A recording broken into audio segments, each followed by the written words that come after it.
ورسوله أما بعد فإن خير الحديث كتاب الله وخير الهدي هدي محمد صلى الله عليه وآله وسلم وشر الأمور محدثاتها وكل محدثة بدعة وكل بدعة ضلالة وكل ضلالة في النار.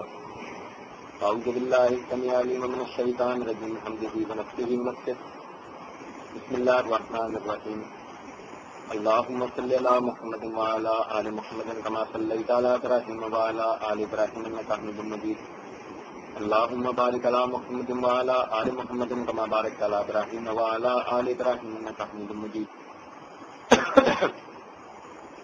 رب اشرح لي صدري ويسر لي أمري واحلل عقدة من لساني يفقهوا قولي. رب زدني علما.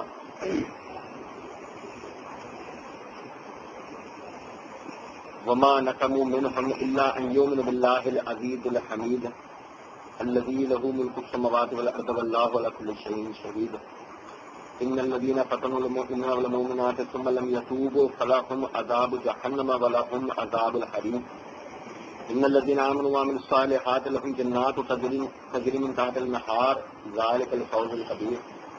إن بطش ربك لشديد إنه هو يبدئ ويعيد وهو الغفور الودود ذو العرش المجيد فعال لما يريد. هل أتاك حديث الجنود فرعون وثمود بل الذين كفروا في تكذيب والله من ورائهم محيط بل هو قرآن مجيد في لوح محفوظ. اللہ کے فضل و کرم سے آیت نمبر 8 سے آیت نمبر 22 تک پڑھا ہے. آیت نمبر 7 تک میں نے پہلے پڑھا تھا، اور جیسے کہ سورت کی ابتدا کے اندر یہ بات ہوئی تھی، اللہ رب العزت نے اس سورت میں توحید کا اور ماضی میں گزرے ہوئے ایک خاص واقعے کا ذکر کیا ہے، جس سے مکی دور کے اندر مسلمانوں کو جو پریشانیاں اور تکلیفیں پہنچی ہیں، اور جو اب کیونکہ یہ وہ مکی صورت ہے جیسے میں نے شروع میں ہی بتایا تھا، اور جو حال کے اندر انہیں تکلیفیں پہنچ رہی ہیں اس سے زیادہ مستقبل میں پہنچنے والی ہیں، تو اللہ رب العزت نے انہیں خاص واقعہ بتایا ہے کہ جس میں تاریخی اعتبار سے اللہ رب العزت نے تینوں کا، یعنی کہ بت پرست مکے والے، یہودی اور عیسائیوں کا ایک اصلی چہرہ بھی اللہ رب العزت نے دکھایا ہے، اور مومنوں کو اللہ کے راستے میں جو پریشانیاں اور تکلیفیں آتی ہیں اللہ رب العزت نے ساری ذکر کی ہے. عرب علاقوں میں یہ بات سمجھنے کی تو غور طلب بات ہے. عرب علاقوں میں جب اسلام آیا تو اسلام کے آنے سے پہلے یہاں سارے بت پرست تھے. یہ بات ہو رہی ہے نبی اکرم صلی اللہ علیہ وسلم کی پیدائش سے 1.5 صدی پہلے، یعنی 150 سال پہلے کی بات ہوتی ہے، آپ کی پیدائش سے پہلے. اور اس وقت میں یہاں پر یعنی یہود نے اپنی کتابوں میں لکھا ہوا پایا، یہود نے اپنی کتابوں میں ایک آخری نجات دہندہ، ایک آخری نبی کا ایک ثبوت انہوں نے پایا اپنی کتابوں میں، اور وہ اتنا واضح انہوں نے اس کی علامتیں پائیں کہ وہ ریتیلی سرزمین پر رہنے والا، جہاں کھجوریں اگتی ہوں گی، جہاں بہت تیز بارشیں برستی ہوں گی، وہاں سے وہ آخری نبی ہونے کا اعلان کرے گا اور یہ کہے گا کہ میرے بعد کوئی نبی نہیں آئے گا. سور کو حرام قرار دے گا، سور کو حرام قرار دے گا. غیر اللہ کی پرستش کے جتنے بت ہیں، غیر اللہ کی پرستش کے جتنے بت ہیں ان کو اپنے ہاتھوں سے توڑے گا. نہیں سمجھ رہے بات؟ اور اس کے علاوہ کچھ اور بھی نشانیاں یہود اپنی کتابوں میں پاتے تھے، جس کی وجہ سے یہودیوں نے باقاعدہ ایک سوچی سمجھی پلاننگ کے تحت، یعنی کہ عرب علاقوں میں وہ سفر کر کے آئے اور عرب علاقوں میں بود و باش اختیار کرے، خصوصاً جہاں علامتیں مکمل طور پر ثابت ہوتی ہوں گی، مثلا مکہ، اس کے قریب رہنا، اس کے قریب آ کر بود و باش اختیار کرنا، رہائش اختیار کرنا، اس کے لیے زیادہ کوشش کی. کیونکہ یہودی یہ بات جانتے تھے کہ جو سپر گورنمنٹ ہے، یعنی پوری دنیا پر حاکم ہے، آخری نبی جب آئے گا تو اس کے جو پیروکار ہوں گے ان کی پوری دنیا پر حاکمیت ہوگی. تو لازمی سی بات ہے کہ جو ہماری کھوئی ہوئی شان و شوکت ہے اس کی پیروی میں وہ واپس آ جائے گی. اب یہودیوں نے یہاں 150 سال پہلے آپ صلی اللہ علیہ وسلم کی پیدائش کے 150-200 سال پہلے وہ یہاں آ کر رہائش اختیار کرنا شروع کری. مدینے کے کیونکہ مکہ کے اندر انٹری آسان نہیں تھی. مکے والے زیادہ فنڈامنٹل تھے، بنیاد پرست تھے. اس لیے مدینے کے اندر جو رہنے والے لوگ تھے وہ کیونکہ غریب ہی تھے، کسان زرعی پیشہ لوگ تھے، اس لیے ان کو چھوٹے پیمانے پر قرضے دے کر آہستہ آہستہ ان کو ڈیولپ کرنے کے بہانے ان کے ساتھ پارٹنر بنے، شیئر پارٹنر. پھر اس کے بعد وہ جو حصے تھے وہ بڑھاتے چلے گئے کیونکہ جو چھوٹے پیمانے کا وہ جو دینے والا قرض تھا وہ قرض تھا سودی شکل میں.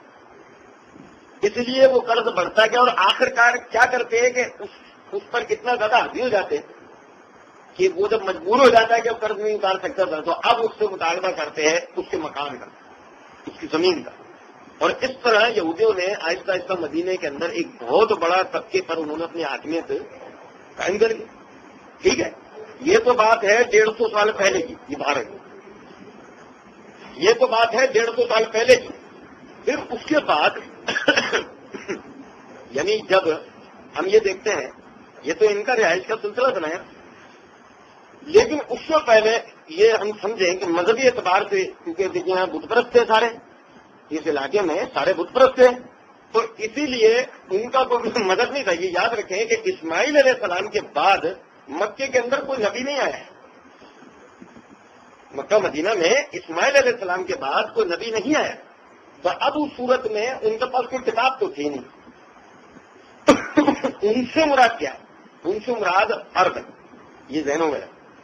اب دیکھیں پھر ایک اور بات کی غور طلب ہے.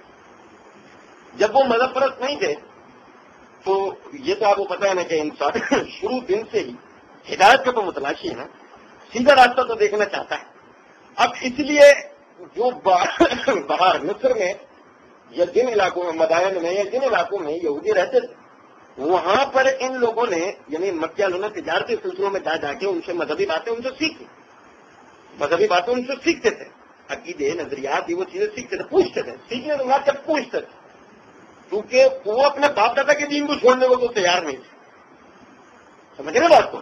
تو اس لیے ان سے صرف پوچھتے تھے. جو باتیں دل لگتی ہوتی تھی کہ تو باپ دادا کے نظریات کے مطابق ہیں، اس کو تسلیم کر لینے میں کوئی حرج نہیں، تو اسے تسلیم کر لیتے تھے. اب وہ چاہے وہ بات کتنی بےہودہ ہو، وہ بات کتنی اللہ کی تعلیمات کی جو انبیاء کرام علیہ السلام لے کر آئے، چاہے ان کے کتنے مخالف کیوں نہ، دل لگتی ہے ٹھیک. اور یوں پھر وہ آہستہ آہستہ اس کے مکے مدینے اور اس کے اطراف کے یعنی ارد گرد یہ دیکھتے ہیں عیسیٰ علیہ السلام کے آسمان پر نزول کے بعد یعنی اپنا رفع کے بعد چڑھ جانے کا. عیسیٰ علیہ السلام کی وفات تو ہوئی نہیں، عیسیٰ علیہ السلام کو اللہ نے ایسے ہی آسمان پر اٹھا دیا. اور یہ جو آپ کا رفع آسمانی ہوا اس وقت میں یعنی کہ اس کے بعد سے ہم وہ سن گنتے ہیں عیسوی سن کے مطابق 282 عیسوی میں 282 یعنی عیسیٰ علیہ السلام کے رفع کے 282 سال کے بعد ایک واقعہ پیش آیا. اسی کے اوپر یہاں پر پوری بات آئے گی. اب یہ بات غور طلب ہے کہ جو عیسیٰ علیہ السلام کے ماننے تھے یہود کا تو میں نے آپ کو بتایا کہ کس طرح وہ عرب علاقوں کی طرف آئے، لیکن عیسیٰ علیہ السلام کے ماننے والے مسلمان، عیسیٰ علیہ السلام کے سچے امتی، عیسیٰ علیہ السلام کے ماننے والے مسلمان، عیسائی نہیں، 3 خداؤں کا قائل پولس کے دین پر عمل کرنا ہے. پتہ ہے عیسائی موجود دین ہے، عیسیٰ علیہ السلام کا نہیں ہے، یہ پولس یہودی کا دین ہے. وہ پوری اس کی بات انشاءاللہ ہوگی. عرض یہ کرنا چاہ رہا ہوں کہ باقاعدہ وہ جو مسلمان تھے اس وقت کے اندر جو گورنمنٹ تھی اس گورنمنٹ نے ان کے قتل کے وارنٹ جاری کر دی کہ جو بھی ملے جس حال میں ملے اسے لے کر آؤ، سلب پہ لٹکا، سولی پہ لٹکا. یہ لوگ بھاگے مختلف اطراف میں عیسیٰ علیہ السلام کے حکم پر. عیسیٰ علیہ السلام نے ان کو حکم دیا تھا کہ میرے پاس تم اللہ کے دین کے مددگار ہوگے تو لہٰذا تم پر لازم ہوگا کہ ان علاقوں کے اندر اللہ کا دین نافذ کرنا.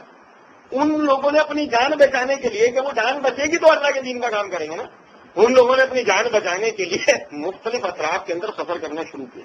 اور یوں ایتھنس AEHENUS ایتھنس نام کا پہلا عیسائی راہب سمجھتے ہیں؟ سینٹ SAINT سینٹ ہمارے دینی اصطلاح کے اندر ولی، ہمارے دینی اصطلاح میں ولی سمجھ رہے؟ پہلا سینٹ عیسائیوں میں سے وہ مبلغ ان کا تبلیغ کرنے والا پہلا وہ مسلمان تھا، وہ عیسائی نہیں تھا. سمجھ رہے بات کا مطلب؟ وہ سچا عیسیٰ علیہ السلام کا ماننے والوں میں سے وہ پہلا یہاں آیا. کہاں آیا؟ دریائی سفر کرتے کرتے وہ پہنچا نجران. کدھر پہنچا؟ نجران. نجران اس وقت میں مکمل طور پر بت پرست تھا. یہ بات ہے 820 اپنا عیسیٰ علیہ السلام کی گزرنے کے بعد 220 سے 225 عیسوی کے درمیان یہ اس زمانے کی بات. وہ یہاں پہنچا اور یہاں پہنچنے کے بعد نجران میں اس نے دعوت کا کام شروع کیا. ٹھیک ہے. اور اس کی دعوت دینے کے نتیجے میں ٹوٹل نجران کے جتنے لوگ تھے وہ سارے کے سارے بت پرستی ترک کر کے کیا ہو گئے؟ مسلمان. کیا ہوئے؟ مسلمان. بات کو سمجھنا ہے. اس زمانے میں عیسائیت نہیں تھی. ٹھیک ہے. بات کو سمجھ رہے؟ اس زمانے میں یہ جو موجودہ عیسائیت ہے نا، عیسائی مذہب جو ہے پورا یہ نہیں تھا، بلکہ عیسیٰ علیہ السلام کی اصل تعلیمات تھی. پھر اس وقت میں ایک رومی بادشاہ سونوواس وہ یہودی ہو گیا. کیا ہو گیا؟ پوری اس کی بھی ایک ہسٹری اس میں بحث نہیں. وہ یہودی ہو گیا اور یہودی ہونے کے بعد اس نے وہ پہلا رومی بادشاہ تھا جس نے یہودیت کی دعوت و اشاعت تلوار کے زور پہ کی. سمجھ رہے بات کا مطلب؟ یعنی زبردستی لوگوں کو اس نے یہودیت کی طرف راغب کیا کہ یا تو یہودی ہو جاؤ نہیں تو قتل کر دیے جاؤ. اب یہاں تھوڑی دیر کے لیے ہم اسٹاپ کریں گے، یہاں تک بات ذہنوں میں رکھیے گا. اب نجران کی طرف ایک نظر اور ڈالیں. نجران عرب میں واحد علاقہ تھا جہاں چمڑے کی بڑی بڑی صنعتیں تھیں. چمڑا اس زمانے کے اندر بالکل اس طرح تھا جیسے آج کے زمانے میں فائبر ہے نا، ہر چیز میں یوز ہوتا ہے، ہر بنانے کے کام میں کسی نہ کسی طرح فائبر کا استعمال ہوتا ہے. بالکل اس زمانے میں چمڑے کا استعمال ہوتا ہے. اور نجران کے اندر بڑی بڑی فیکٹریز، بڑے بڑے کارخانے جو ہیں کس کے قائم تھے؟ کس کے؟ چمڑے. ٹھیک ہے. بات کو سمجھ رہے ہیں؟ دوسرے نمبر پہ بڑے بڑے اسلحہ خانے تھے. بڑے پیمانے پہ اسلحہ جو ہے وہ نجران میں بنتا تھا. ٹھیک. یعنی معیشتی اعتبار سے نجران جو ہے وہ بڑا ہی بہترین علاقہ تھا. سمجھ رہے ہیں بات کا مطلب؟ یعنی اب آپ اس کو دو نظروں سے دیکھیں. پہلی نظر، نجران وہ علاقہ تھا جہاں مسلمان بسنا شروع ہو گئے تھے، مسلمان آبادی بننا شروع ہوئے. اور نجران ہی وہ علاقہ تھا جہاں معیشتی اعتبار سے ترقی کا ایک اور وسیلہ موجود تھا، اور وہ وسیلہ کیا تھا؟ چمڑا. ٹھیک ہے. اب سونوواس نے مذہبی اور معیشتی یعنی سیاسی دونوں اعتبار سے جب اس علاقے کو دیکھا تو اس نے بولا کہ اگر میں نے ان کے لیے کوئی ایکشن نہیں لیا تو کیا ہوگا؟ آنے والے وقتوں میں میری بادشاہت کے خلاف ایک بڑے پیمانے پہ لوگ کھڑے ہو جائیں گے. اس نے اپنے کمانڈر کو ان کی طرف بھیجا اور کہا کہ ان لوگوں کو سب کو دعوت دو، یعنی اس کی طرف یہودیت کی طرف. قبول کرتے ہیں ٹھیک ہے، نہیں قبول کریں تو کیا کرنا؟ سب کو ہلاک کرنا اور علاقے سے قابض ہے. ٹھیک ہے. سمجھ رہے بات؟ اب جو اس کی طرف سے کمانڈر آیا وہاں فوج لے کے، اس کا نام آپ لوگوں نے سن رکھا ہے ابرہا. سنا ہے نا؟ ابرہا کا نام سنا ہے نا؟ وہ جو پھر مکے کا حملہ آور ہوا تھا ہاتھی لے کر. تو آئے گا انشاءاللہ آگے سورت آ رہی ہے سورت فیل، اس میں اس کا پورا ذکر آئے گا. عرض یہ کر رہا ہوں کہ باقاعدہ وہ فوج لے کر آیا اور نتیجے میں اس نے یہاں کے جو رہنے والے تھے، یہاں کی جو خصوصاً گورنمنٹ یہاں کی جو چھوٹی سی گورنمنٹ ایک بنی تھی، گورنمنٹ کی شکل بھی وہاں کی دیکھ لیں کس قسم کی. وہاں کا پنچایتی نظام ہوتا تھا. اس میں 3 سردار تھے. ٹھیک ہے. ایک جو کہ یعنی خارجی امور دیکھتا تھا، باہر کے جو معاملات ہوتے تھے وہ دیکھتا تھا. ایک جو اندرونی سیاسی حالات پہ نظر رکھتا تھا، اور تیسرا مذہبی پیشوا. آپ اسے عالم کہہ سکتے ہیں اپنی اصطلاح کے اندر، تو وہ ان کا سب سے بڑا عالم تھا. ٹھیک ہے. ان کا معلم کہہ لو، ٹیچر بھی کہہ لو. ٹھیک ہے. یہ 3 قسم کے لوگوں تھے. یہ پوری حکومت نجران کی بنی تھی. ٹھیک ہے. اب جو ابرہا آیا اس نے ان سے نیگوشیشن کی، ان تینوں سے، یعنی ان سے گفت و شنید اس کی ہوئی تھی ابرہہ، اور ان میں سے سوائے اس کے کہ جو مذہبی پیشوا تھا، دو نے اس کی بات کو اس کی دھمکی سے تسلیم کیا، دو نے اس کی بات کو دھمکی کی وجہ سے تسلیم کیا، اور یہ تیسرا اس کے ہاتھوں مارا گیا، تیسرا اس کے ہاتھوں مارا گیا۔ اب یہاں سے ہم اس بات کو، یہ تاریخی طور پہ بات ختم ہوئی، اب ہم آتے ہیں حدیث کی طرف۔ صحیح مسلم کے اندر روایت ہے، حضرت صہیب رومی رضی اللہ تعالیٰ نے، روم کے اندر ایک بڑے رئیس تھے، اسلام قبول کر کے نبی اکرم صلی اللہ علیہ وسلم کے پاس آئے اور بہت سارے تاریخی اور جغرافی اعتبار سے سوالات نبی اکرم صلی اللہ علیہ وسلم سے کیے، اور آپ صلی اللہ علیہ وسلم نے وہ جن کو ہم کہتے ہیں مسٹری، معمے، کبھی نہ حل ہونے والے سوالات، نبی اکرم صلی اللہ علیہ وسلم نے اللہ کی طرف سے اطلاع پا کے ان کے جوابات دیے۔ ان میں سے ایک یہ بھی سوال تھا، ایک رات کے اندر 40,000 افراد زندہ جلا دیے گئے، وہ واقعہ کیوں اور کس وجہ سے ہوا؟ ایک رات 40,000 افراد زندہ جلا دیے گئے، عورتیں، بوڑھے، بچے، مرد، سب، کیوں؟ وجہ کیا تھی ان کو زندہ جلا دیں؟ یہ سوال جو ہے صہیب رومی رضی اللہ عنہ نے نبی صلی اللہ علیہ وسلم پیش کی طرح آیا، واقعہ نجران، یہ واقعہ پیش آیا نجران۔ نبی اکرم صلی اللہ علیہ وسلم نے سوال کیا، نبی اکرم صلی اللہ علیہ وسلم نے فرمایا، تم سے پہلے ایک بادشاہ ہوتا تھا، تم سے پہلے ایک بادشاہ تھا، اس کے دربار کے اندر ایک جادوگر ہوتا تھا۔ یہ بادشاہ کون ہے؟ آپ صلی اللہ علیہ وسلم کا اشارہ ذو نواز کی طرف، سمجھ نظر آئے۔ اس کے دربار میں ایک جادوگر ہوتا تھا۔ جب وہ جادوگر مرنے لگا تو اس نے اس بادشاہ سے کہا کہ آپ مجھے ایک نوجوان دے دو، میں اس کو جادو سکھا دوں، میرے بعد وہ آپ کے کام آئے گا، ٹھیک ہے؟ اب بادشاہ نے ایک لڑکے کو اس کی خدمت میں دے دیا۔ اب وہ لڑکا اپنے گھر سے نکلا اس جادوگر کے پاس جانے کے لیے، راستے میں اس کی ملاقات ایک عیسائی راہب سے ہوئی۔ بلب جل گئے ہوں گے آپ کے، سمجھ میں آئے گی بات؟ راستے میں اس کی ملاقات کس سے ہوئی؟ ایتھنس، ٹھیک ہے؟ راستے میں ملاقات ایک عیسائی راہب سے ہوئی۔ وہ عیسائی راہب 3-4 لوگوں کو جو ہے سمجھا رہا تھا توحید کے بارے میں۔ کس کے بارے میں سمجھا رہا تھا؟ توحید کے بارے میں۔ اب انتہائی حیرانگی کی بات تھی کہ وہ کیا بول رہا تھا، وہ یہ بول رہا تھا اللہ کے سوا کوئی رب نہیں ہوتا۔ وہ کیا کہہ رہا تھا؟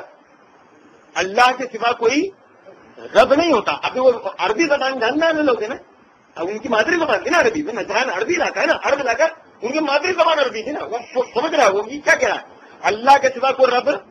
اب رب کس کو بولتے ہیں؟ پالنے والے کو، وہ جو رزق دیتا ہے نا، وہ جو رزق میں کشادگی کرتا ہے، وہ جو رزق میں کمی کرتا ہے، وہ جو بیماری سے شفا دیتا ہے، اسے کیا کہتے ہیں؟ اسے رب کہتے ہیں عربی زبان۔ اب وہ کیا کہہ رہا ہے؟ وہ راہب کیا کہہ رہا ہے؟ سب کو، تینوں چاروں کو، جن کو کھڑا کیا تھا اس نے، سمجھا رہا ہے کہ دیکھو اللہ کے سوا کوئی رب نہیں ہوتا، جبکہ نجران میں رہنے والے ہر آدمی کا عقیدہ کیا ہے؟ ہمارے 3 سردار ہمارے رب ہیں۔ اور جو نبی اکرم صلی اللہ علیہ وسلم نے فرمایا کہ ان کا بادشاہ تھا، تو آپ سمجھ سکتے ہیں کہ روم کے رہنے والے اپنے بادشاہ کو کیا کہتے تھے؟ رب بھی، ہمارا رب۔ نہیں سمجھے بات؟ تو باقاعدہ جب اس نے یہ بات سنی بڑا حیران ہوا، کھڑا ہو گیا، سنتا رہا ساری بات، دل کو اثر یار بات اللہ کے سوا کوئی رب نہیں، لیکن اس کو بھی اندازہ تھا کہ اگر اس کا میں نے اظہار کیا تو کیا ہوگا؟ مان دیا جائے گا۔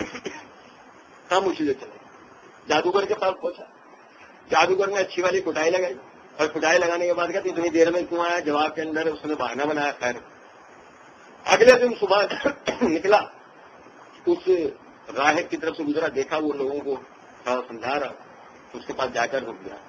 اب سنا تو وہ کیا کہہ رہا ہے؟ توحید کا بیان کر رہا ہے، بتا رہا ہے اللہ کے ساتھ کوئی شریک نہیں ہے، پوری کائنات کا اصل مالک ہے، نہ کسی سے پیدا ہوا ہے نہ اس سے کوئی پیدا ہوا ہے، کوئی کسی اعتبار سے اس کا شریک نہیں کہ کوئی کچھ اس سے لے کر کسی کو دے سکتا، جس کو جو چاہے وہ عطا کرتا ہے، جس سے جو چاہے وہ چھینتا ہے، سب پوری زمین اور آسمان کا ہر چیز کو اس کی ملکیت ہے۔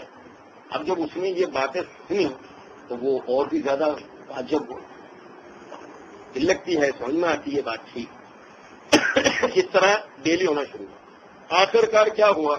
آخرکار اس راہب سے اس لڑکے نے سوال کیا کہ جناب بات یہ ہے کہ آپ کے پاس آتا ہوں، باتیں آپ کی ساری سمجھ میں آتی ہیں، باتیں آپ کی سب بالکل دل لگتی ہیں، ساری بات ٹھیک ہے، لیکن بیک گراؤنڈ بتا آپ کہ میں اس طرح ایک وزیر کا لڑکا ہوں اور مجھے جو ہے جادوگر کے پاس بھیجا جا رہا ہے اس لیے کہ میں اس سے جادو سیکھوں. اب جب اس نے یہ ساری بات راہب نے سنی اس نے بولا بیٹا جادو سیکھنا تو کفر ہے، تو ناجائز ہے. اب ساری باتیں جادو کے اوپر اس سے سنی، خاموشی سے چلا گیا. راستے میں چلتے ہوئے دیکھتا ہے کہ خطرناک سا جانور جو ہے وہ کھڑا ہوا ہے اور لوگوں کو وہ ڈرا رہا ہے، لوگ اس سے بڑا پریشان ہے. تو اب دل کے اندر لڑکا تو ہے، اس زمانے کے عقیدے کے اعتبار سے ذہن کے اندر خیال آیا آج میں فیصلہ کرتا ہوں، اگر جادوگر کا دین سچا ہوتا ہے تو وہ فیصلہ کرتا ہوں، اور اگر اس کا دین سچا ہوتا ہے راہب کا تو فیصلہ کرتا ہوں. پتھر اٹھاتا ہے، دل میں نیت کرتا ہے اے اللہ اگرچہ راہب تیری طرف سے حق بات بیان کرتا ہے تو تو میرے پتھر سے اس جانور کو ہلاک کر دے، اور اگر جادوگر کرتا ہے تو نہ کر، اگر جادوگر کرتا ہے تو اس پتھر سے ہلاک نہ کر. اب جو پتھر کھینچ کر مارا وہ جانور سیکنڈ میں ڈھیر ہو گیا، چلا جا. اگلے دن جب راہب کے پاس آیا اس سے پورا واقعہ بتایا کہ ایسے ایسے کل میں نے آپ کا امتحان لیا. راہب کہنے لگا اللہ کے بندے، اللہ پر بھروسہ کرنے کی وجہ سے تو مجھ سے زیادہ افضل ہو گیا. اتنا بھروسہ کیا تو نے اللہ کے اوپر کہ کمال بھروسے کہ اللہ اگر وہ تیری طرف آج بول رہا تو اس پتھر سے تجھ کو ہلاک کر دے. اس پتھر سے اگر یہ تو نے اللہ پر گمان رکھا کہ واقعی کہ میں اس پتھر سے پھر اسے ہلاک کر سکتا ہوں، یہ کدھر تو نے رکھا ہوں ہلاک ہو گیا تو میرے سے بھی افضل ہو گیا کہ تو نے اللہ پر میرے سے زیادہ بھروسہ کیا. اور اب تو وقت آنے والا ہے تیرے ساتھ کہ تجھے پوری طریقے سے اذیتیں دی جائیں گی، تجھے پوری طریقے سے اذیتیں دی جائیں گی، اور جب کبھی یہ وقت تیرے اوپر آئے میرا نام مت لینا، میرا نام میرے بارے میں نہیں بتانا کہ تو میرے پاس آ کے یہ سب چیزیں چاہیے. وجہ کیا ہے؟ وجہ آپ کو سمجھتے ہو. جب اس زمانے کے اندر جبکہ ان کے خلاف وارنٹ جاری ہوئے ہوئے کہ جہاں کہیں وہ جس حال میں بھی ملیں گے انہیں کیا کیا جائے گا؟ سلیب پر لٹکا دیا جائے گا. اگر ان کے بارے میں پتہ لگ جاتا ہے تو ان لوگوں کو سولی دے دی جائے گی. اس لیے وہ خاموشی سے اللہ کے دین کا کام چھپ کر وہ کر رہے بھارت. اب یہ چلا گیا اور کچھ ہی دن گزرے، کچھ ہی دن کے بعد یہ مشہور ہو گیا. واقعہ کیا ہوا؟ ایک اندھا اس کی ماں اس کے حادثے کی وجہ سے رو رہی تھی اور اس کی زبان سے یہ کلمات نکل رہے تھے کہ اگر اس کی آنکھیں ہوتی تو آج اس کو یہ حادثہ پیش نہ آتا. اب جب اس نے سنا تو وہ اس کے پاس گیا اور اسے وہ ساری باتیں ماں کو صبر کے اوپر سمجھانے لگا، صبر کے اوپر ساری باتیں اس ماں کو سمجھانے لگا. پھر اس کے بعد اس لڑکے کو مخاطب کر کے کہا بیٹا اگر تو اللہ پر ایمان لیا ہے اور بھروسہ کرے اللہ پر تو اللہ اس بات پر قادر ہے کہ تو دیکھنے لگ جائے گا. اللہ اس بات پر قادر ہے کہ تو دیکھنے لگ جائے گا. اس لڑکے کو جس وزن سے اس نے سمجھایا اس وزن سے اس لڑکے نے اللہ پر ایمان لیا اور اسلام کو قبول کر لیا. اسلام قبول کرنا تھا وہ دیکھنے لگے. اب تو بھائی وہ لڑکا تو اس سے بول اس سے بول اس سے بول مشہوریت ہونا شروع ہو گئی. بڑے بڑے پوچھے ہوئے بزرگ ہیں، ہر بندہ آ رہا ہے اب تو. اب کیا ہوا؟ یہ اتنی مشہورت ہوئی کہ باقاعدہ ایک درباری آیا اس کے پاس اور درباری نے آ کے کہا کہ میں نے تمہارے بارے میں سنا ہے کہ تم لوگوں کو شفا دیتے. کیا؟ میں نے تمہارے بارے میں سنا ہے کہ تم لوگوں کو شفا دیتے ہو. جواب میں کہنے لگا میں شفا نہیں دیتا، شفا دینے والی ذات کس کی ہے؟ اللہ کی. اگر تو چاہتا ہے کہ تیری پریشانی کا حل ہو، تجھے بیماری سے شفا ملے، تو اللہ سے دعا، اللہ پر ایمان لا، اللہ سے دعا کر، اللہ تجھے شفا دے. اب جب اس نے اس کے اس طرح گہرے سمجھانے پر وہ اللہ پر ایمان لایا، اس نے اللہ سے دعا کری، وہ صحیح ہوگی. اب جب وہ صحیح ہوا تو وہ تو جا کر وہ بادشاہ کے پاس پہنچا. بادشاہ کو جا کے ساری بات بتائی. بادشاہ بڑا متعجب ہوا. بادشاہ نے کہا میرے پاس لے کر پہنچ گئی نا بادشاہ تک بات، اب لے کر اب یہ گیا تو تمہیں بادشاہ بلا رہے ہیں. اس نے بولا میں نہیں جاؤں. اس کو اندازہ ہو گیا میں جائے یہ سوالات کرے گا، نتیجے میں جھوٹ بولوں گا نہیں، سچ بولوں گا، اور سچ بولوں گا تو کسی کو پتہ لگ جائے گا. اب اس نے بہانے بنانا شروع کرے. اس کو شک ہوا درباری کو. یہ جا بادشاہ کے پاس. بادشاہ نے بولا جا اس سے دوبارہ مل اور اس سے یہ پوچھ کہ تجھے یہ باتیں کس نے بتائیں؟ اللہ کو رب ماننے کی. یہ کس نے بتائی؟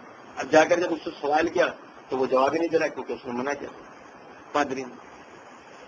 یہ دوبارہ گیا اور دوبارہ جانے کے بعد اس نے بادشاہ کو جب ساری صورتحال بتائی تو بادشاہ نے اس کی گرفتاری کا حکم دیا. گرفتار کر کے اب گرفتار کر کے لایا, ٹارچر کرنا شروع کیا, مارنا شروع کیا.